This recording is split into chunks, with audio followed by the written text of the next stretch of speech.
Louvado seja nosso Senhor Jesus Cristo, para sempre seja louvado.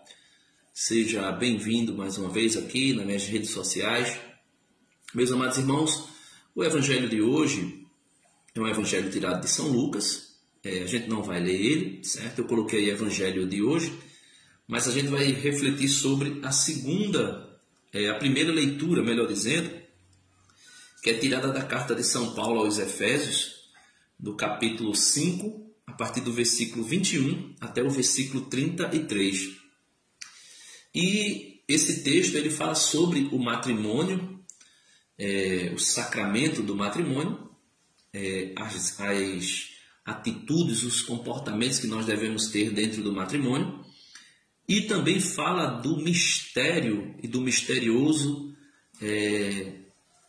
enlace matrimonial entre Cristo e a sua igreja. E Cristo compara, o apóstolo Paulo compara esse amor sacramental entre Cristo e a sua igreja com o sacramento do matrimônio, e vice-versa. Também compara o sacramento do matrimônio com o amor entre Cristo e a igreja, e a fidelidade de Cristo também, e a exigência de Cristo da fidelidade da sua igreja, e ela é fiel até o fim.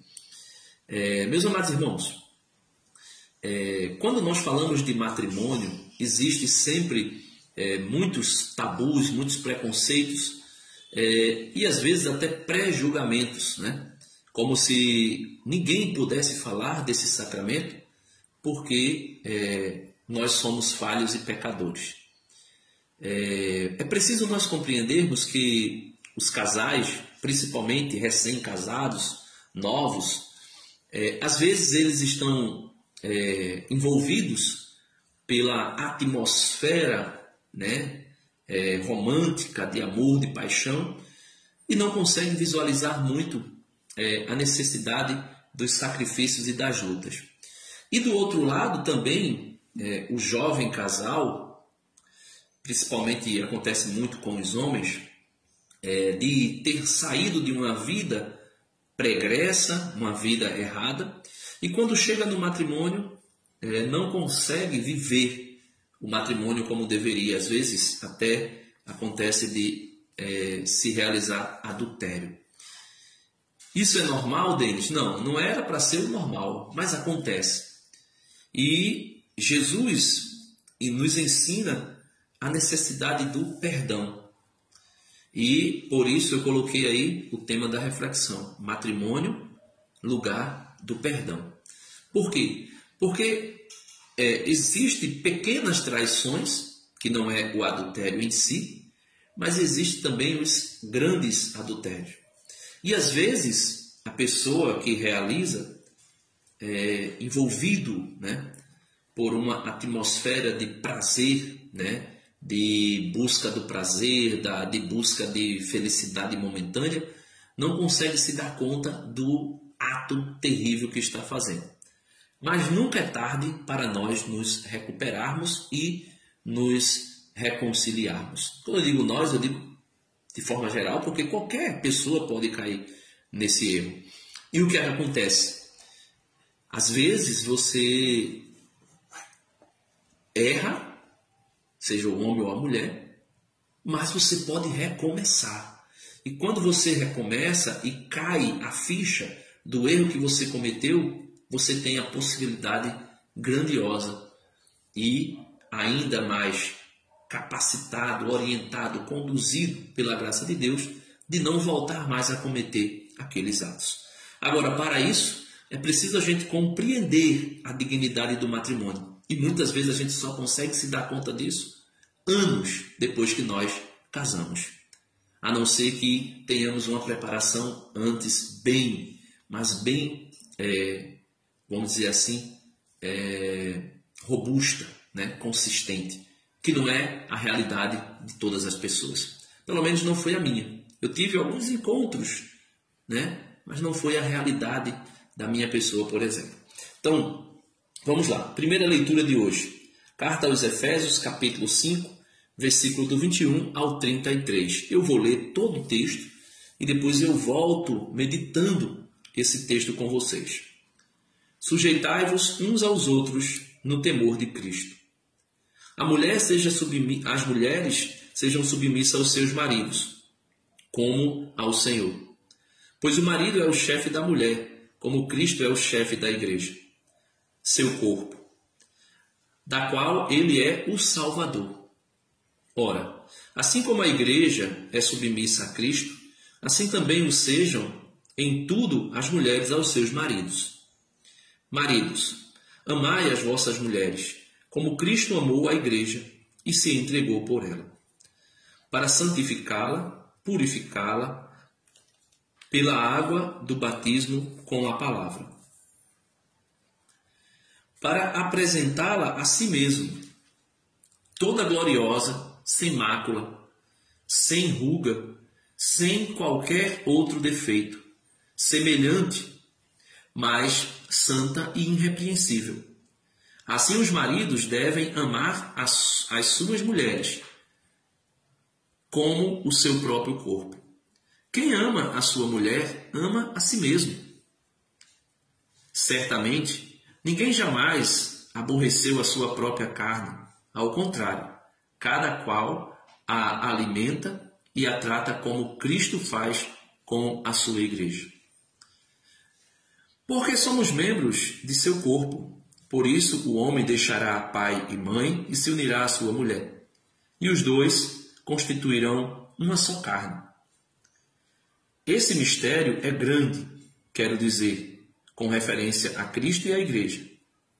Em resumo, o que importa é que cada um de vós ame a sua mulher como a si mesmo e a mulher respeite o seu marido. Então, volto a dizer, quando a gente lê um texto desse, se a gente não tiver compreensão real do matrimônio, da grandiosidade que é o matrimônio, a gente vai cair nos mesmos preconceitos que o mundão aí fora cai. Primeiro, quando se fala da mulher ser submissa ao marido. Isso é inadmissível para a mentalidade do mundo moderno.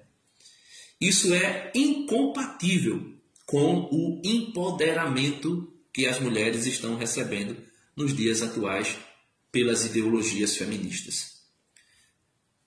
Do outro lado, o homem, também machista, preconceituoso,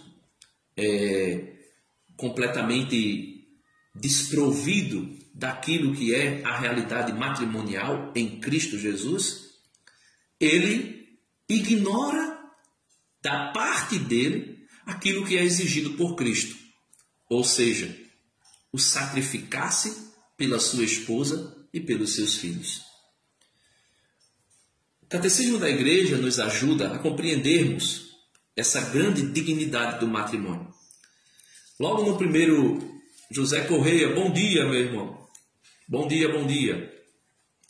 No primeiro versículo da segunda leitura de hoje é dito assim: sujeitai-vos uns aos outros no temor de Cristo. Aqui está o primeiro passo para o matrimônio prosperar, para o matrimônio ser aquilo que é a vontade de Deus desde a origem, desde quando Deus o pensou. Sujeitai-vos uns aos outros. Não é somente a mulher ser submissa ao marido, mas é ambos se sujeitarem um ao outro. E não é se sujeitar de qualquer maneira, não é se sujeitar porque é inferior ao outro ou porque está abaixo do outro.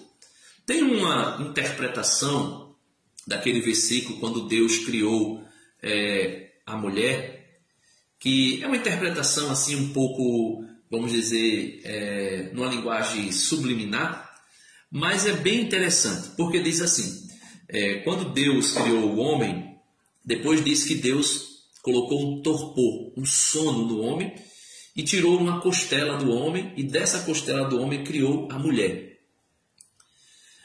O que é que acontece? Algumas pessoas vão dizer, por que Deus não tirou uma parte da cabeça do homem? Para que a mulher não se sentisse superior ao homem. E algumas pessoas vão dizer que, e por que Deus não tirou uma parte dos pés do homem para criar a mulher? Alguns vão dizer porque a mulher iria se sentir inferior ao homem, ou o homem ia se sentir superior à mulher. Então, por que Deus tirou da costela? Ou seja, aqui do meio, né? Para que ambos percebessem que eles são iguais.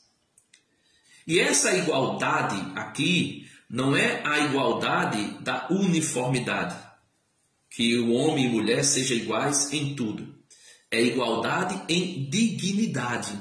Dignidade diante do Criador. Dignidade porque tanto homem e mulher é um gênero só, o gênero humano.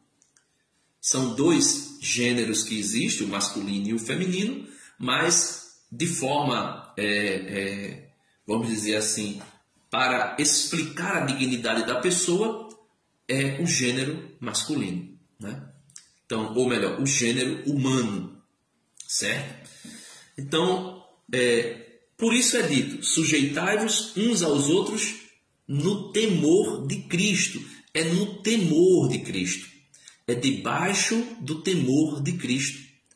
Não é se sujeitar porque o homem, sei lá, é violento e a mulher, por ser sexo mais frágil, né? Isso está na natureza das coisas. O homem ser mais forte, né? No sentido da natureza, da anatomia humana masculina ser mais forte e a mulher ser mais frágil. Não é por esse motivo que a mulher vai se submeter, né? Se sujeitar ao marido porque o marido é mais forte, fisicamente falando. Não. É tanto o homem se sujeitar, né? Sujeitai-vos uns aos outros. É o homem se sujeitar à mulher no amor e no temor de Cristo. E também a mulher fazer o mesmo. E daí, nessa, vamos dizer assim, igualdade de dignidade, a mulher consegue realizar a vocação matrimonial dela, que está no versículo 22, sem preconceito ou sem se sentir inferior.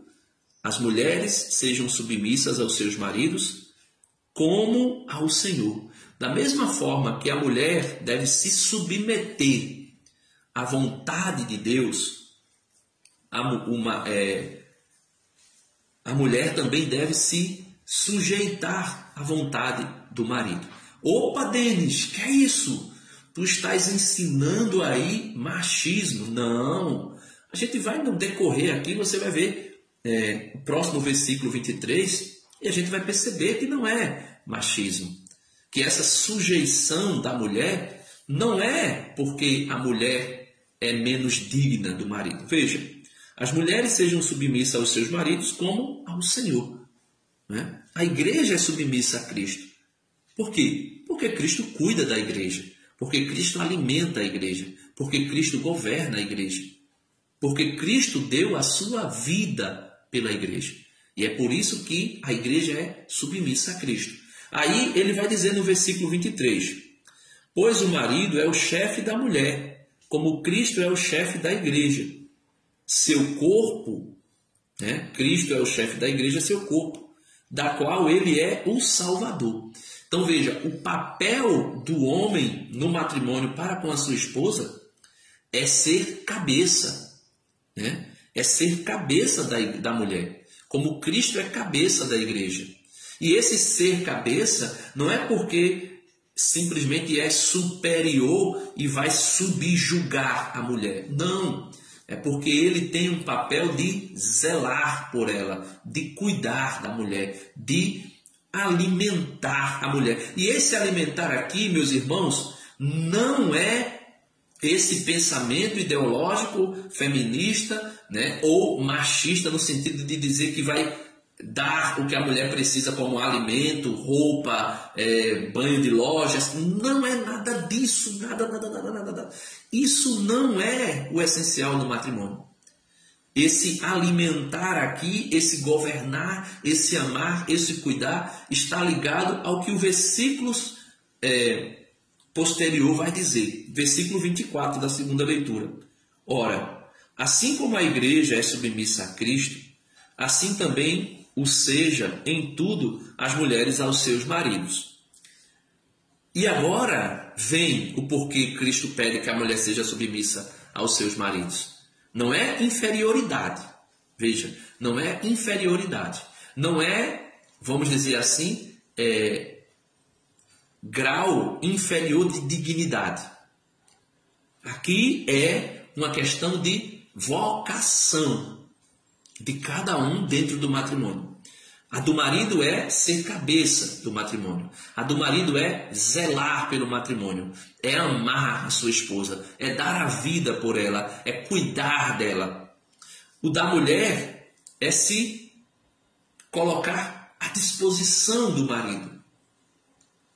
A amar, a cuidar, a dar-se, né? A gerar um ambiente de amor, de fraternidade, de carinho, né? De zelo, de bem-estar. Essa é a vocação da mulher no matrimônio.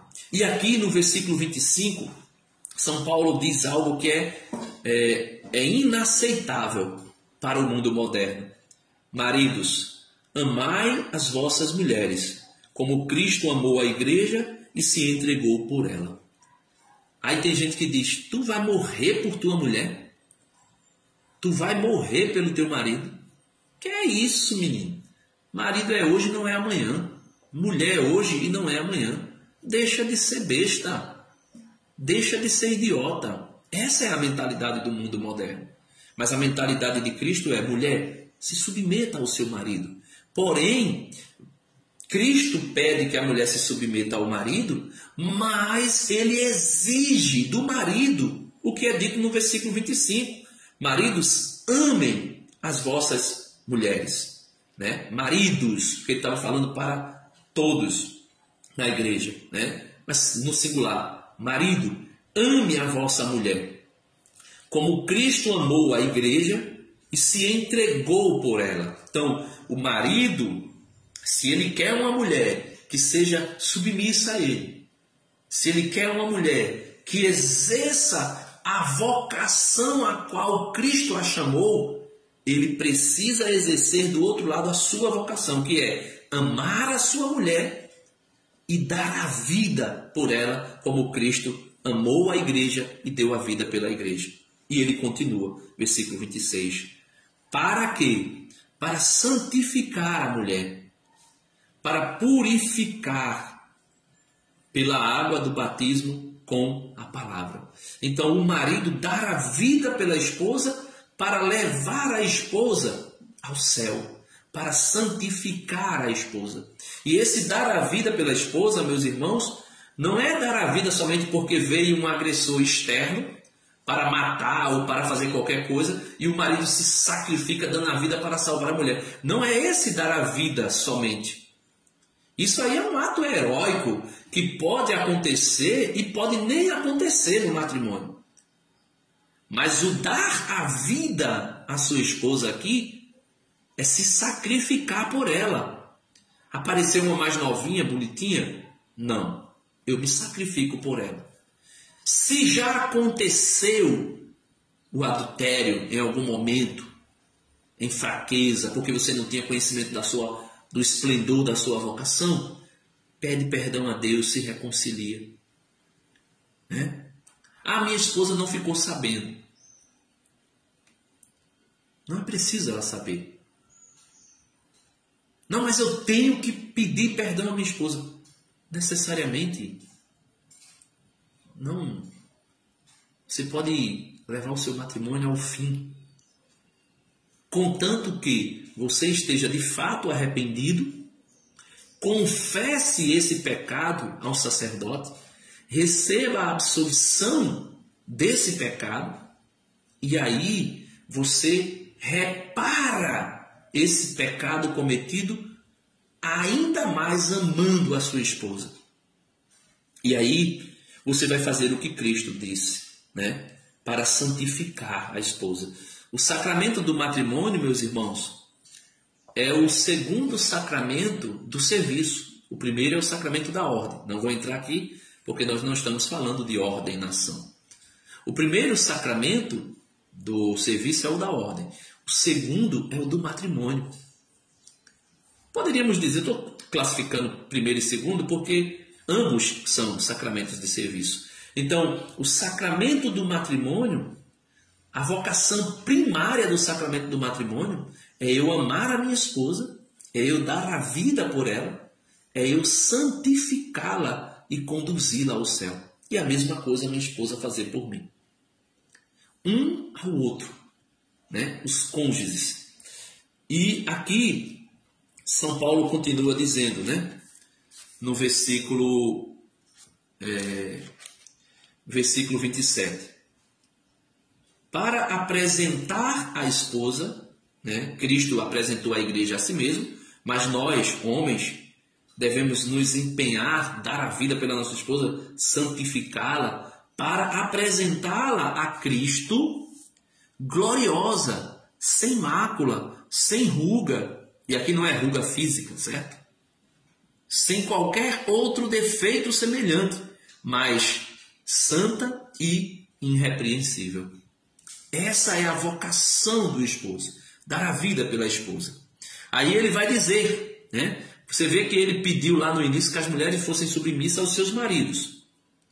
Porém, agora ele exige o quê? Assim os maridos devem amar as suas mulheres, como ao seu próprio corpo. Veja, o marido deve amar a sua mulher como ao seu próprio corpo.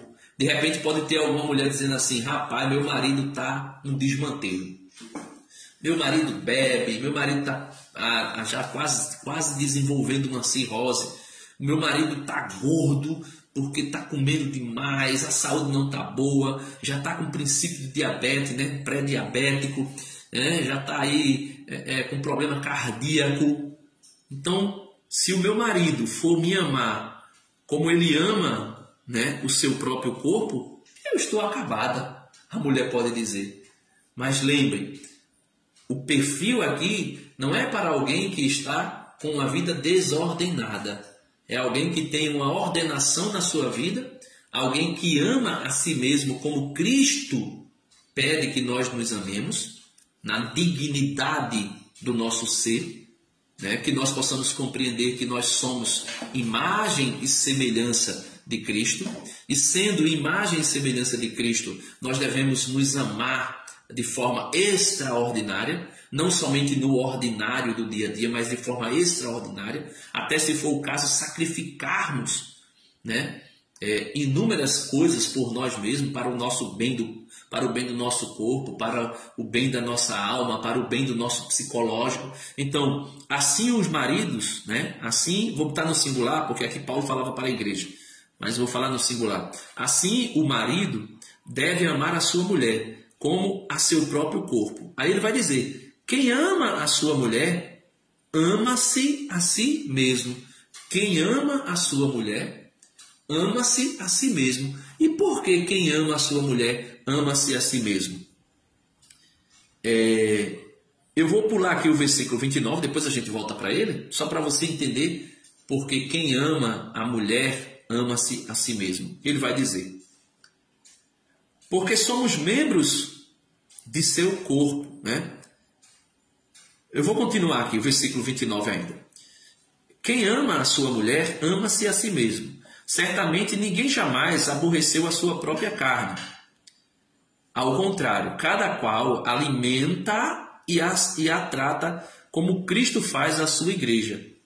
Porque somos membros de seu corpo. E aí ele repete Gênesis 2, 24. Por isso o homem deixará pai e mãe e se unirá à sua mulher. E os dois constituirão uma só carne. Então, já não serão dois, serão uma só carne. Por isso, quem ama a sua esposa, ama a si mesmo. Na carta de São Paulo aos Coríntios, no capítulo 7, fala sobre sexualidade, sobre virgindade, né, sobre o celibato, sobre o matrimônio, sobre a viuvez e sobre a fornicação. Você dá uma lida lá, 1 Coríntios capítulo 7, e você vai compreender, né, lá na primeira carta aos Coríntios, no capítulo 7, São Paulo vai dizer que a mulher não é dona do seu corpo, mas o é o seu marido. Ou seja, o marido é quem é dono do corpo da mulher. E ele vai dizer, da mesma forma, o homem não é dono do seu corpo, mas quem o é a sua mulher. Por quê? Porque são membros um do outro. Então, o homem não pode maltratar a mulher, e nem a mulher maltratar o homem, porque estaria maltratando a si mesmo. Por quê? Porque não são mais dois, né? Mas uma só carne. E os dois constituem uma só carne. E ele conclui dizendo, esse mistério é grande, quero dizer, com referência a Cristo e a sua igreja. Em resumo, o que importa é que cada um de vós, homem e mulher, né? O que importa é que cada um de vós, homem e mulher, ame a sua mulher e a mulher ame o seu marido, como a si mesmo. E ele vai dizer, e a mulher respeite o seu marido. Então, aqui está, meus irmãos, uma grandiosa dignidade do matrimônio. Vamos ver o que a igreja ensina sobre o matrimônio. Pegando aqui o catecismo, a gente vai ver algumas coisas sobre esse texto que São Paulo cita, né? São Paulo diz, marido, amai vossas mulheres como Cristo amou a igreja. É grande esse mistério, refiro-me à relação entre Cristo e a sua igreja. Efésios 5, 25 e 32. Né?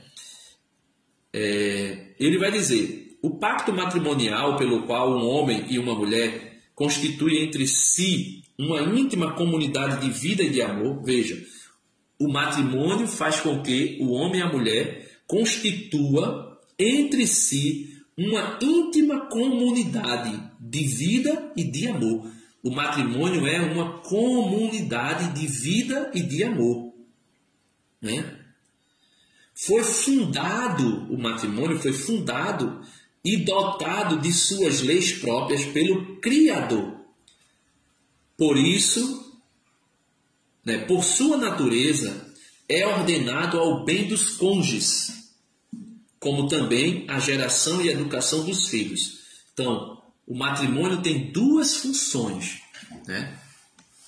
Da sua própria natureza.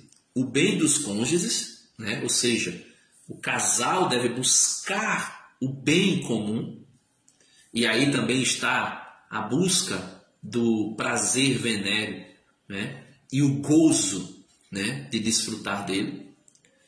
Como também a geração dos filhos. E não somente a geração dos filhos, mas a educação dos filhos.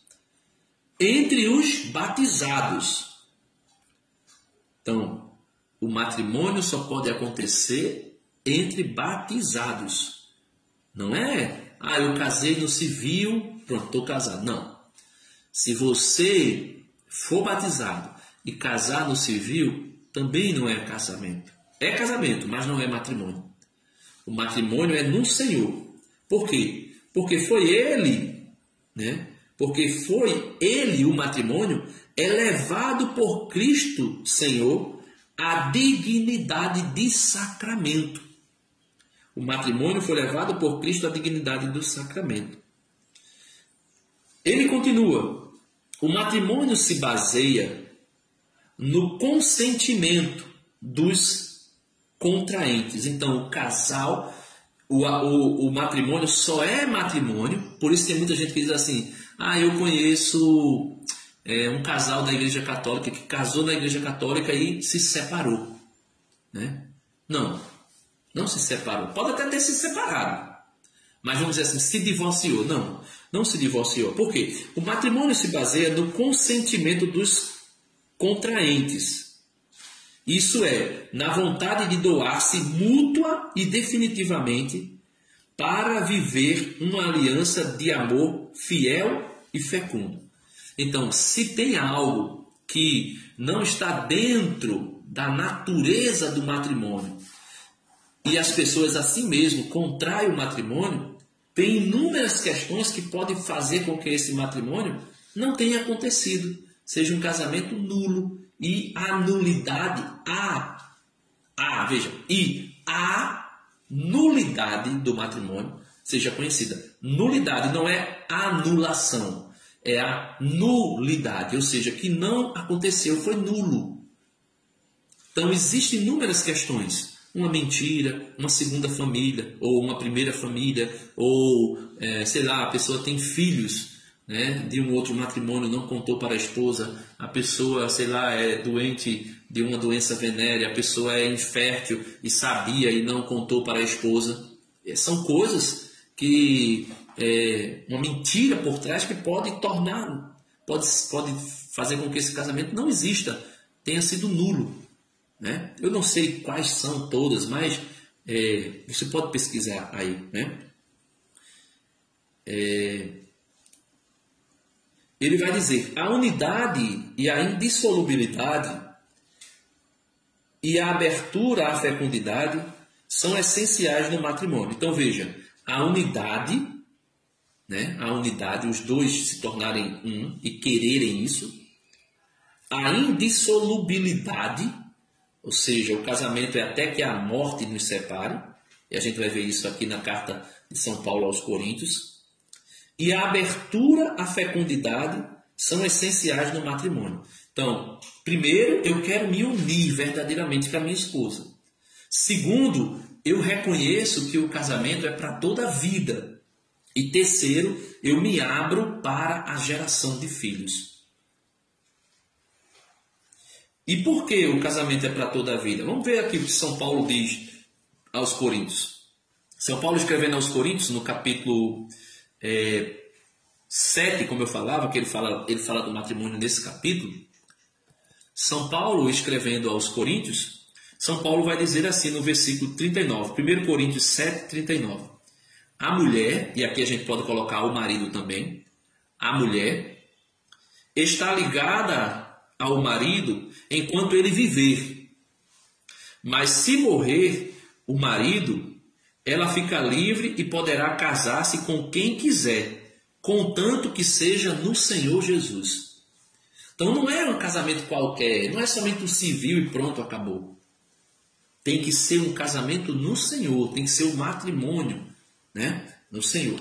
Então, o casamento, ele, para ser válido e ele acontecer segundo a vontade de Deus, ele precisa acontecer desde que o casal, o homem e a mulher, tenham o desejo de viver unidos, uma unidade, um bem comum. Depois, reconhecer que é para toda a vida e também se abrir à fecundidade, ou seja, a chegada dos filhos, né? Esses três pilares são essenciais ao matrimônio. Aí ele vai falar aqui, de algo que o mundo moderno não aceita e que, pelo contrário, o mundo moderno tem pregado e anunciado, né, que é isso que o que importa é isso, é ser feliz. Ele vai dizer, a poligamia, o que é a poligamia? A poligamia, que era reconhecida como pecado, né, mudou agora, né, e o mundo moderno colocou como o poliamor. Um homem pode se relacionar, um homem pode morar com 3 mulheres, com 2 mulheres. Uma mulher também, né, que elas vão dizer, os direitos são iguais. Uma mulher pode também se relacionar com 2 homens, morar com 2 homens, com 3 homens.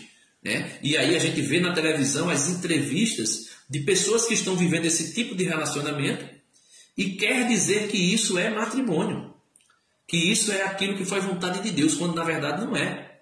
Então, a poligamia é incompatível com a unidade do matrimônio.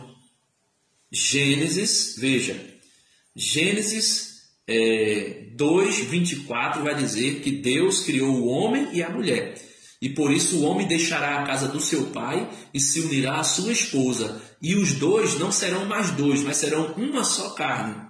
E o que Deus uniu, o homem não separa. Então, é somente o casamento, segundo o projeto, segundo a vontade de Deus, é somente o homem e a mulher. E os dois, quando se unem, se tornam uma só carne. Deixa de ser 2, né? Entre aspas aqui, né? Porque o mistério é um mistério, né? É um mistério. Você olha Você vê dois, você vê homem e mulher. Mas na verdade não é mais dois, mas é um só. Porque quando os dois se unem em matrimônio, ali pelo ato sexual, né, e também pelo sacramento do matrimônio, em primeiro lugar, os dois deixam de ser dois e passam a ser um só. Assim como Cristo e a igreja é um só. Não se pode separar Cristo e a igreja. Cristo é a cabeça da igreja, né? E a igreja é seu corpo. Então não se pode separar um corpo da cabeça. Assim também, São Paulo disse aqui que a mulher, ou melhor, que o homem é a cabeça da mulher. Então não pode separar a cabeça do corpo. Seria uma aberração. Então ele vai dizer, a poligamia é incompatível com a unidade do matrimônio. Aí ele também coloca, o divórcio separa o que Deus uniu. E lá no início é dito, o que Deus uniu, o homem não separa. Quem criou o divórcio? Satanás. Quem criou o divórcio foi Satanás. E Satanás criou o divórcio com a intenção exatamente de separar o que Deus uniu. Só que mesmo a pessoa se divorciando, se foi casado na igreja, não se separa. A gente acabou de ler, né? Acabamos de ler aqui, primeira carta de São Paulo aos Coríntios. Você pega aí a sua Bíblia. Primeira carta de São Paulo aos Coríntios, no capítulo 7, versículo 39, vai dizer que a mulher e o marido está ligado, o marido à mulher e a mulher ao marido, até que ele viva, até que o marido esteja vivo, até que a mulher esteja viva. Mas se morrer o marido ou a mulher, ela fica ou ele fica livre e poderá casar-se novamente com quem ele quiser. Aí ele vai dizer, como? No Senhor Jesus. Que seja no Senhor Jesus. Então, o divórcio separa o que Deus uniu. Mas só que o homem não tem poder de separar o que Deus uniu. O que Deus uniu está unido. Mesmo que se separem os corpos, mesmo que, vamos dar um exemplo, eu e minha esposa nós casamos na igreja. Se a gente casou na igreja, então Deus nos uniu.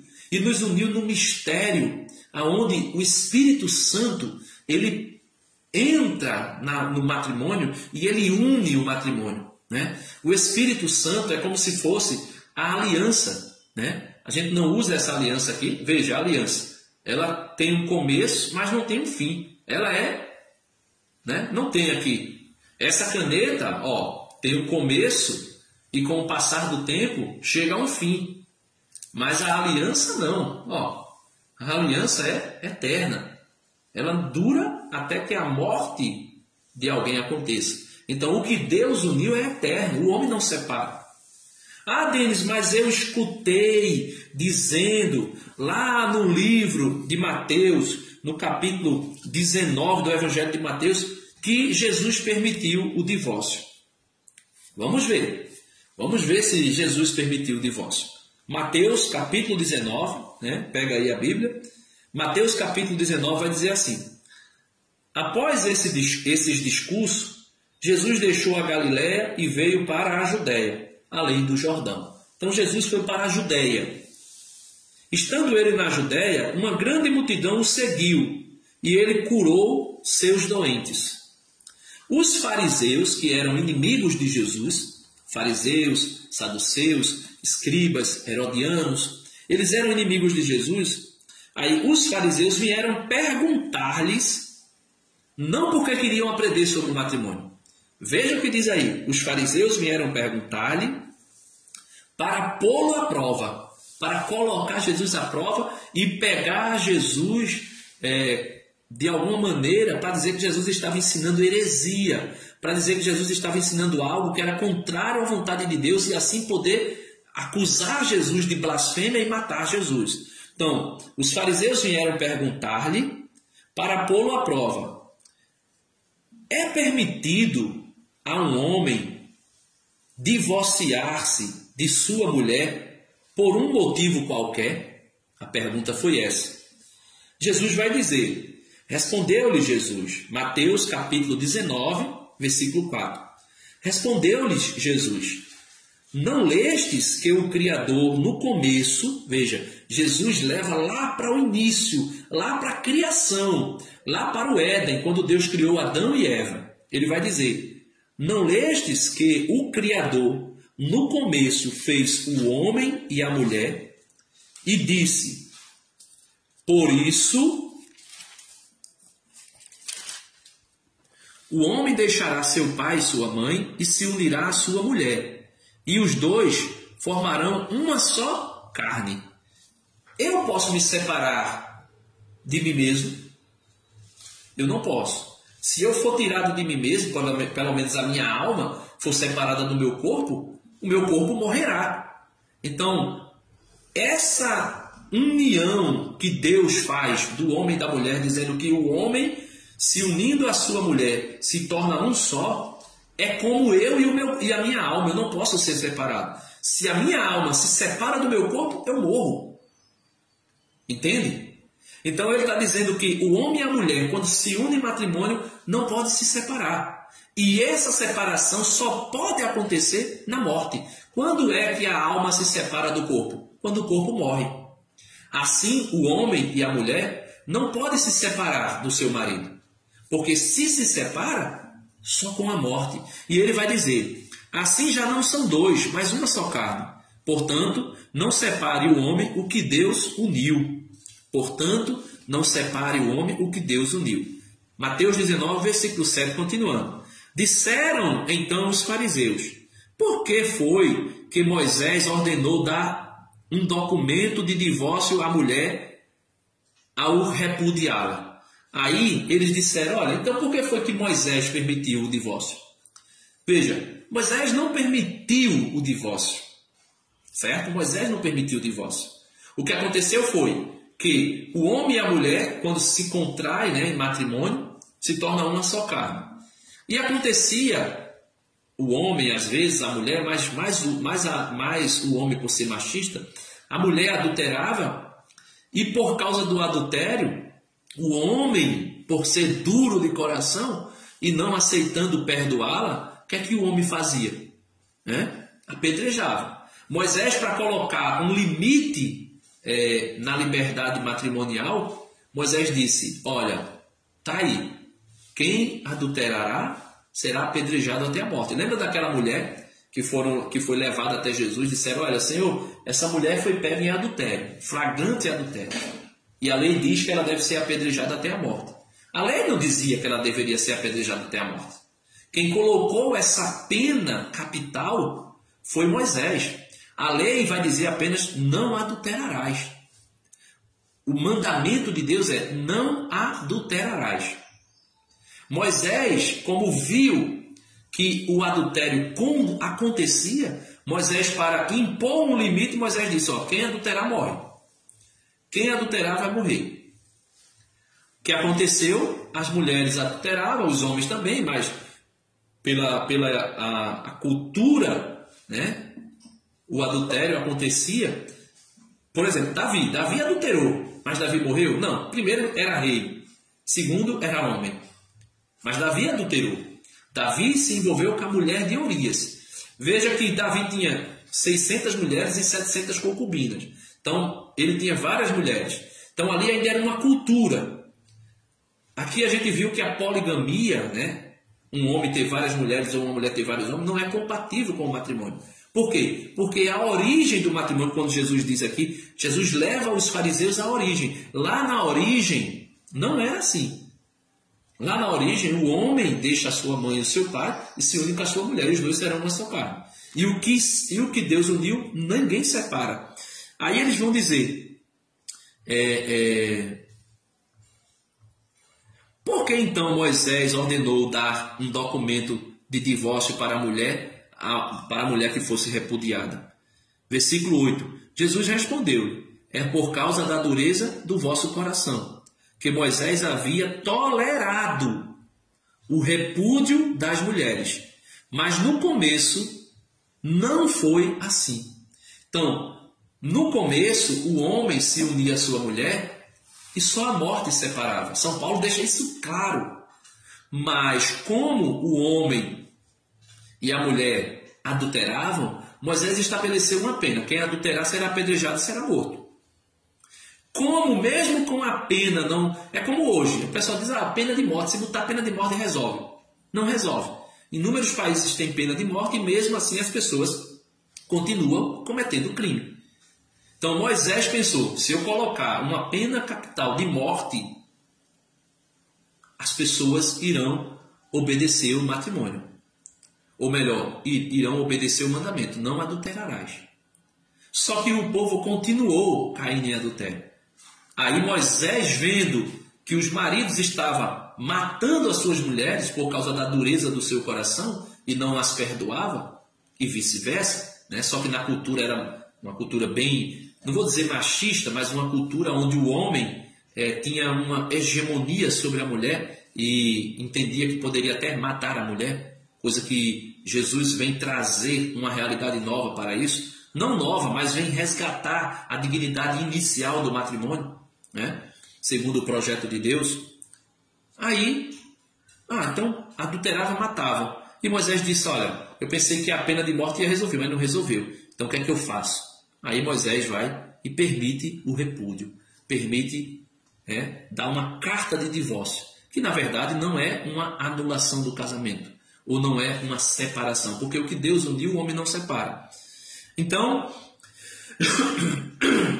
ele vai dizer, ora, eu vos declaro que todo aquele que rejeitar sua mulher, exceto no caso de matrimônio falso, essa tradução da Ave Maria é perfeita, porque nesse versículo 9, quando diz, ora, eu vos declaro que todo aquele que rejeitar sua mulher, exceto, tem Bíblia que está assim, exceto por causa do adultério,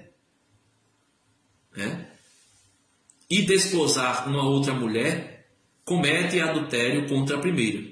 E aquele que desposar uma mulher rejeitada, comete também adultério. Então, a palavra que tinha aqui, o homem pode repudiar sua mulher somente em caso de adultério. Adultério. Mas não era em caso de o homem ou a mulher adulterar contra o seu cônjuge, ou seja, trair o seu cônjuge. Era em caso de matrimônio falso, em caso de adultério, ou seja, em caso de uma adulteração daqueles princípios que nós vimos para o matrimônio. Quais eram eles? Nós vimos aqui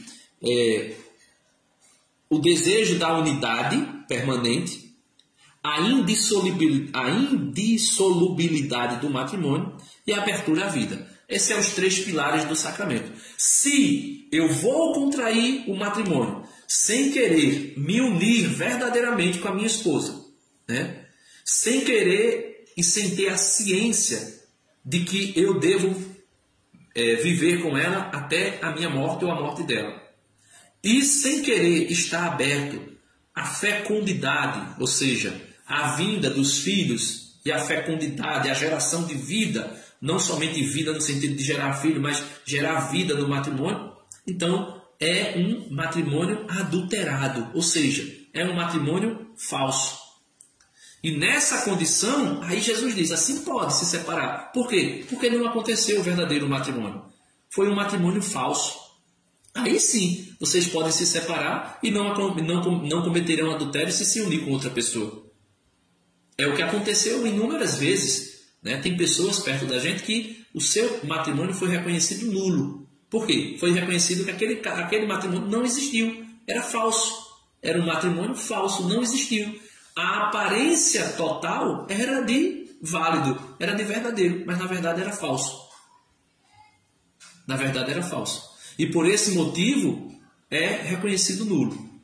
Aí os discípulos, quando perceberam, veja, quando os discípulos perceberam essa obrigatoriedade do até que a morte separe, essa necessidade da gentileza, da docilidade do matrimônio, do coração. Quando os apóstolos perceberam isso, versículo 10 do capítulo 19 de São Mateus, ele vai dizer, seus discípulos disseram-lhe, se tal é a condição do homem a respeito da mulher, é melhor não se casar. Então veja, os apóstolos disseram, olha, se casar, se por um acaso casar, exige tanto assim do homem para com a mulher, então é melhor não se casar. Aí o que é que Jesus vai dizer? No versículo 11 Jesus respondeu, Nem todos são capazes de compreender o sentido dessas palavras, mas somente aqueles a quem foi dado. Então não é todo mundo que é chamado ao matrimônio. Ah, não, Denis, mas quando Deus criou o homem lá, Deus viu que não era bom que o homem estivesse só. Sim, não era bom que o homem estivesse só. Só que esse não era bom que o homem estivesse só, não significa dizer que todo mundo tem que casar. Não, Denis, que é isso? Todo mundo tem que casar. O homem foi feito para a mulher e a mulher foi feita para o homem. É? Jesus é o quê? 100% Deus e 100% homem. E por que Jesus não casou? O apóstolo Paulo é homem. E por que ele não casou? Está aqui, versículo 12, Mateus 19, 12. Porque há eunucos. O que é um eunuco, meu irmão? Um eunuco era ninguém mais, ninguém menos que homens castrados. Veja, versículo 12, Mateus 19, 12. Porque há eunucos que o são desde o ventre de suas mães. Então, existem homens que nasceram impossibilitados para o sexo desde o ventre materno. Há eunucos tornados tais pelas mãos dos homens. E existem pessoas que foram incapacitadas para o sexo por outra pessoa, por outro homem. Era o caso daqueles eunucos que eram castrados para tomar conta dos harém dos reis. E há eunucos que a si mesmo se fizeram eunucos por amor do reino dos céus. Então Jesus é uma espécie de eunuco. O apóstolo São Paulo é um eunuco. Os padres, os presbíteros da Igreja Católica que não quiseram casar, é uma espécie de eunuco voluntário, sem precisar se castrar, sem precisar cortar a genitália fora, mas apenas se abstém da vida sexual. Apenas se abstém da vida sexual. E são eunucos voluntariamente e por amor do reino dos céus. E São Paulo vai dizer, volta a dizer, leia 1 Coríntios capítulo 7. São Paulo vai dizer lá, de forma muito clara, ele vai dizer que o solteiro cuida das coisas do Senhor e de como agradar o Senhor. O casado cuida das coisas do mundo e de como agradar a sua esposa. E ele vai dizer a mesma coisa. A virgem, a solteira, cuida das coisas do Senhor e de como agradar o Senhor. E cuida das coisas, a casada cuida das coisas do mundo e de como agradar o seu marido. Aí ele vai dizer, as solteiras que cuidam das coisas do Senhor e de como agradar o Senhor, fazem isso porque querem ser santa, não somente no espírito, mas também no corpo.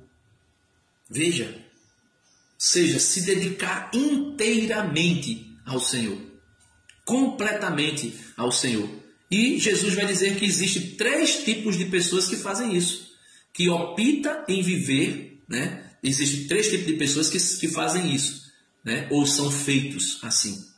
Solteiros que são impossibilitados para o casamento. O primeiro, que nasce sem condição alguma da relação, para a relação sexual, para o ato sexual.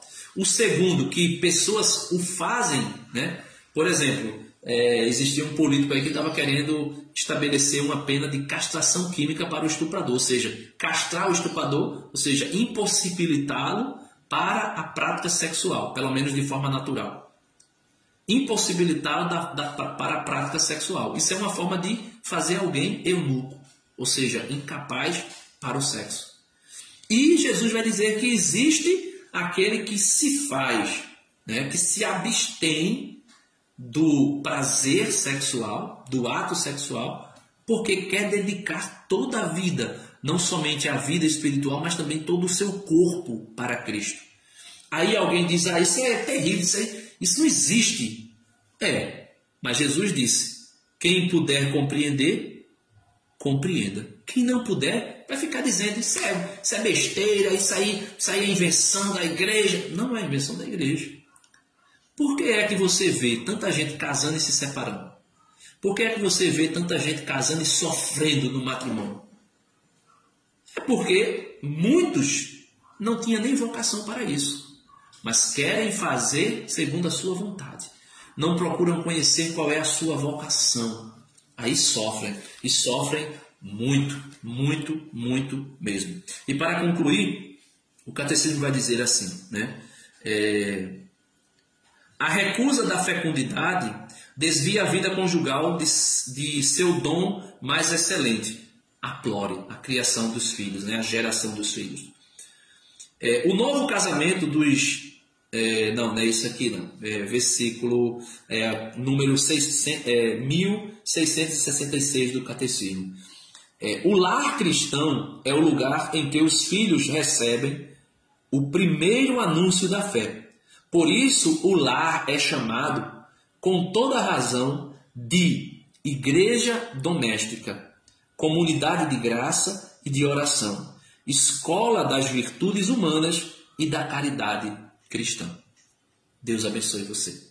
Então, era essa a reflexão que eu queria deixar. Aí, muitas vezes, a gente percebe que as pessoas não assistem, principalmente por causa do horário, mas deixa aí, né? Depois uma pessoa com curiosidade abre o vídeo, assiste e percebe que Deus a chama para algo maravilhoso e extraordinário. Em nome do Pai, do Filho e do Espírito Santo. Amém. Ave Maria, cheia de graça, o Senhor é convosco. Bendita sois vós entre as mulheres, e bendito é o fruto do vosso ventre, Jesus. Santa Maria, Mãe de Deus, rogai por nós, pecadores, agora e na hora de nossa morte. Amém. Deus abençoe você e até o próximo vídeo, se Deus quiser.